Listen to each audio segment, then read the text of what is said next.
እኔ በታመምኩበት ሰዓት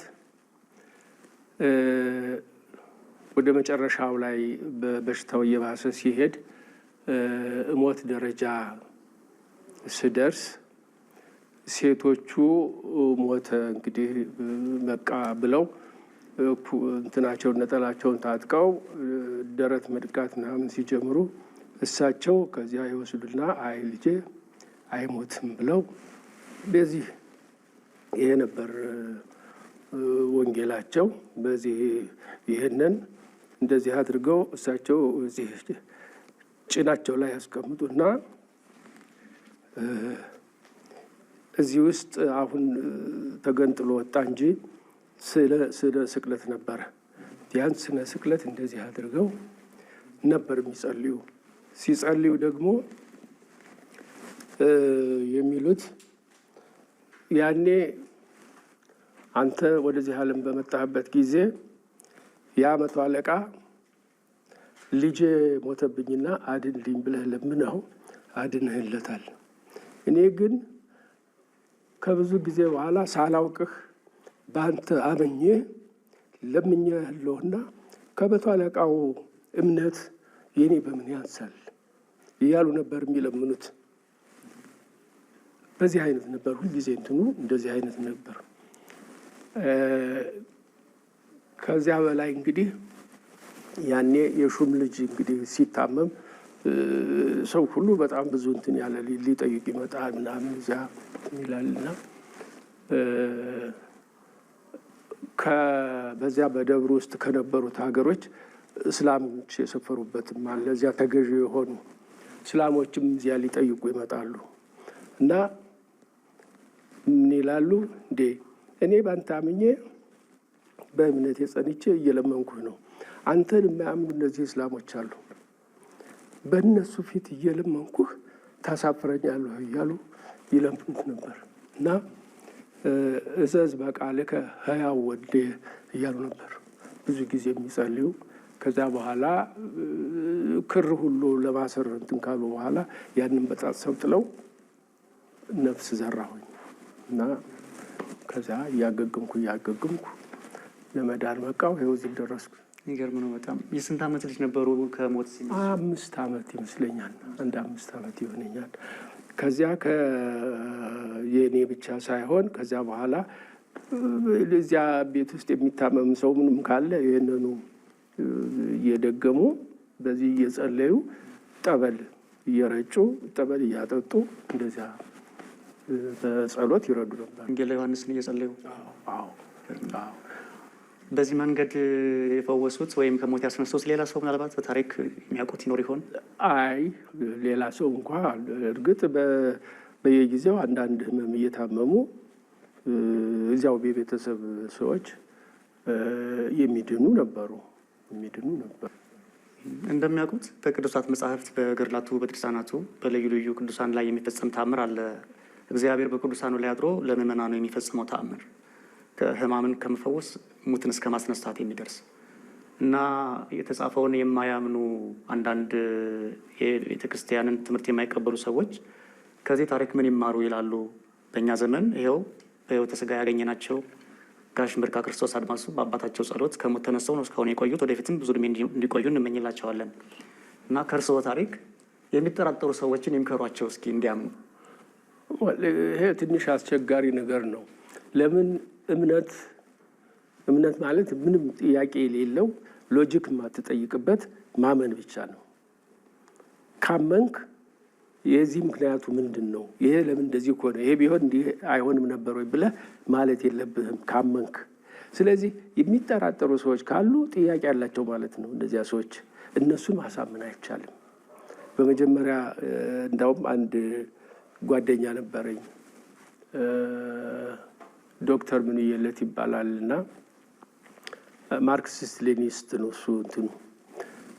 ከእሱ ጋራ ስለ ፊሎዞፊ፣ ስለ ፍልስፍና፣ ስለ ሃይማኖት ሳይሆን ስለ ጠቅላላ የኑሮ እንትን ስለ ፖለቲካ ማውራት ከፈለግ ሲያናግረው ሰው መጀመሪያ የሚጠይቀው ምንድን ነው? እምነት ነው።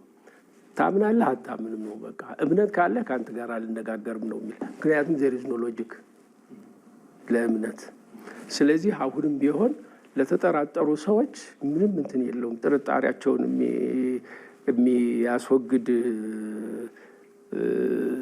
ሌላ ነገር ካልተገኘ በቀር እነሱን መምከር የሚያስቸግር ይመስለኛል። ማያምን ሰው ላያምን ይችላል። እሺ፣ አስቸጋሪ። ከዚሁ ጋር በሚገናኝ ሁኔታ ከዛ በኋላ በትምህርት ዓለም፣ በስራ ህይወት፣ በትዳር ከተወሰኑ በኋላ ልክ እንደዛኛው አይነት እንደ ልጅነቱ አይነት የበረታ የጸና ህማም ለሞት የማበቃ ደዌ አጋጥሞት ያውቃል? አላጋጠመኝም። ያው አነስ ያለ ነገር ነው። ጎላ ይህን ያክል የለኝም። እግዚአብሔር ይመስገን ደህና ነኝ። ለዚህ እድሜ ይበቃኛል። እስኪ ስለ የኔታ ደስታ እናንሳ። አንድ ውድ ልጃቸው በመጨረሻ የወለዱት ልጃቸው እንደዛ ጠብር ግፍ ብለው እንደ ነቢዩ ኤልያስ መቼም ያለቅሳሉ። በሰዓቱ የነበረው ሁኔታ ያየ ሰው ምናልባት ስላልነገረን ነው እንጂ ልጅ ያህል ነገር ሊገነዝ ተዘጋጅቶ ሰው እያለቀሰ ነው የደረሱት። ከቤተክርስቲያን መልስ ሲባል ሰምቻለሁ። አልቅሰው ይሆናል የሚሞት ልጅ አትስጠኝ እያሉ ይማጸኑ እንደነበረ ቅድም ካሉት ጋር ተጨምረውና በዛ በእንባ በጸሎት በመውደቅ በመነሳት ስለ አድኖ ቅዱስ ወንጌሉን ይዘው ስለ ስቅለቱን እያዩ እየተማጸኑ ከሞት ያስነሱት ልጃቸው ሲያገባ ጋብቻ ሲመሰርት የኔታ አድማሱ የነበራቸው የደስታ ስሜት ትዝ ይለዎታል? በሚያሳዝን ሁኔታ ብዙ ጊዜ ለምን አታገባም እያሉ ይጠይቁኝ ነበረ እና ወደ መጨረሻው ላይ እሺ ብዬ የማገባትንም ጓደኛ መርጬ ሽምግልና ለመላክ ቀጠሮ ሆኖ እሁድ ቀን ነበር። ሐሙስ እሳቸው ስትሮክ ጣላቸው። አልደረሱም። አልደረሱም። አንፎርቹኔትሊ አልደረሱም። ስትሮክ ወዲያውኑ እንዴ ማለት ታመው አልቆዩም? 15 ቀን ተኙ ሆስፒታል፣ በዛው አረፉ። አሳዛኝ አጋጣሚ ነው። እኔ ደግሞ ቆሞ ኑሮት እንደውም ቅኔያቸውን ያስታወሱት ይሆን የቀረበው ወይ ግጥም አቅርበው የሆነ እያልኩ ነበር ስመጣ ሳስብ የነበረው። የለም እንደ አጋጣሚ ያድል አልደረሰኝም። ከጓደኛ ጋር ሆኜ መመረቁ አልደረሰኝም። ግን በእሳቸው ፈንታ እናቴ መርቃኛለች። ያው እርግጥ አንዳንድ ጊዜ እንደዚህ ነው፣ ሁሉ አይሟላም። በልጅነቱ ብዙ እንዲቆዩ ተፈቀደልዎት። ሲያገቡ ደግሞ አባቱ አልነበሩም። እንግዲህ አንዱ ባንዱ ይካካሳል፣ በሌላ ደስታ ይካካሳል። ወደ ትንሣኤ ልሄድ። እንግዲህ እሱ እንደ አልዓዛር እድለኛ ነዎት። ምክንያቱም እኛ ሌሎቻችን አንድ ጊዜ ሞተን ነው የምንነሳው። እድሜውን ረዘም እንዲያደርግ እግዚአብሔር ጤና ጭምር እንዲያደሎት አስቀድመን እንመኛለን። ነገር ግን መቼስ የሆነ ጊዜ ዘመኑ ሲደርስ ሁላችንም ስለምንሄድ ያን ጊዜ ድጋሜ ሞቶ መነሳት አለና ሁለቴ መጀመሪያ በልጅነቱ ከሞት ተነሱ። ከዓመታት በኋላ ደግሞ ጊዜው ደርሶ ሲሄዱ የሚነሱትን ትንሣኤ ከልጅነቱ ጋር ሲያነጻጽሩት ምን ይሰማዎታል? አስቸጋሪ ነው። ምናልባት ይህንን ይመስላል ከምል ይልቅ ገና አካለ መጠን ደርሼ ኃጢአት ለመስራትም ሆነ ወይ ጽድቅ ለመስራት በዚያ በጽድቅ መንገድ ለመሄድ ሳልደርስ ከሙት ያነሳኝ አምላክ በሚቀጥለው ትንሣኤ ደግሞ በጽድቅ ከሚነሱት ጋራ ደባልቀኝ ጨምረኝ ከማለት በቀር እኔ ሁለቱን ላነጻጽር እንዲህ ነበር ብዬ ለማለት ይከብደኛል። እንግዳችን የኔታ የመላከ ብርሃን ባለብዙ ውለታችን የኔታ አድማሱ የኮኮ ሃይማኖት የመርሎት አሚን የመጽሐፈ ቅኔ ዝክረ ሊቃውንት ቅጽ 1 የመጽሐፈ ቅኔ ዝክረ ሊቃውንት ቅጽ 2 የሐዲስ ሰውነት የመጽሐፈ ቅጻዌ መጽሐፈ ተክሊልንም ለመጀመሪያ ጊዜ ያረቀቁት እሳቸው ናቸው። በብራና የተጻፉ መጽሐፈ ቅዳሴ፣ መጽሐፈ ክሌምንጦስ፣ ሌሎችም በውል የማናስታውሳቸው ልዩ ልዩ መጽሐፍት በህትመትም በእጅ ጽሑፍም አበርክተው ያለፉ ከኢትዮጵያውያን አቃባያን እምነት ወይም አቀብተ እምነት ቀዳሚውን ድርሻ የሚወስዱት ሊቅ የኔታ አድማሱ ጀንበሬ የመጨረሻ ልጅ ከሆኑት ከአቶ ምርካ ክርስቶስ አድማሱ ጋራ ነው። የኔታን አንዳንድ ጸሐፍት በተለያየ ስያሜ ይጠሯቸዋል። ለምሳሌ ያላየኋቸው ይኖራሉ። ካየኋቸው መካከል ለምሳሌ ለየት ያለ ስም ከሰጧቸው ማለት የኔታን ለመግለጥ ቃላት የተለየ ቃል ከተጠቀሙ ጸሐፍት መካከል ወይም መምህራን መካከል ሊቀ ሊቃውንት ስምዐኮነ መላክ ኮከ ሃይማኖት ድጋሜ ሲታተም በጻፉት ማህቱ ወይም እንደ መግቢያ ባዘጋጁ ጽሁፋቸው ላይ በአንድ ንዑስ ርዕስ ምን ብለው ገልጸዋቸዋል? የኔታን አድማስ የማይጋርደው አድማስ ብለዋቸዋል። ደስ የሚል አገላለጥ ነው። አድማስ የማይጋርደው አድማስ። አድማስ ስማቸው ነው።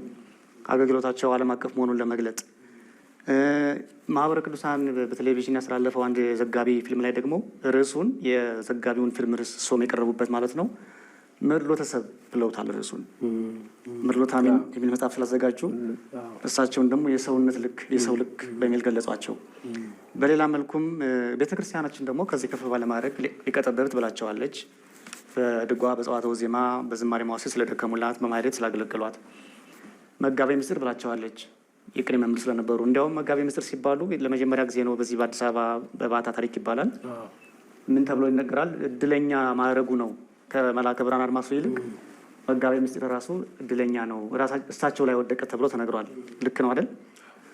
ከዚህ አልፎ መልአከ ብርሃንም ተብለዋል በአስተዳዳሪነታቸው በትርጓሜ መጽሐፍት መምህርነታቸው። ሌሎች ቤተክርስቲያናችን ከሰጠቻቸው ማዕረጋት ባሻገር ግለሰቦች በራሳቸው አገላለጥ እንዲህ ጠርተዋቸዋል። ጋሽ መርካ ክርስቶስ አባታቸውን በአንድ ወይም በሁለት ቃል ይግለጹ ቢባሉ ምን ብለው ይጠሯቸዋል? አስቸጋሪ ነው። በአንድ በሁለት ቃል ለማለት ያስቸግራል። ግን ሁሉን አሳክቶ የሰጣቸው ትዕግስተኛ ሰው ነበሩ። ሁሉን አሳክቶ ሰጥቷቸዋል። ያም ደግሞ በትዕግስት ነው እንትን የሚለውና እንደዚህ አይነት ሰው ነበሩ። ለማወቅ በጣም የሚጓጉ ብዙ መጽሐፍት ነበሩ። እሳቸው ኮሌክት የታሪክ ያነባሉ፣ የሃይማኖት ያነባሉ። ምንም የማያነቡት መጽሐፍ የለም። አሁን ለምሳሌ እዚህ ይህን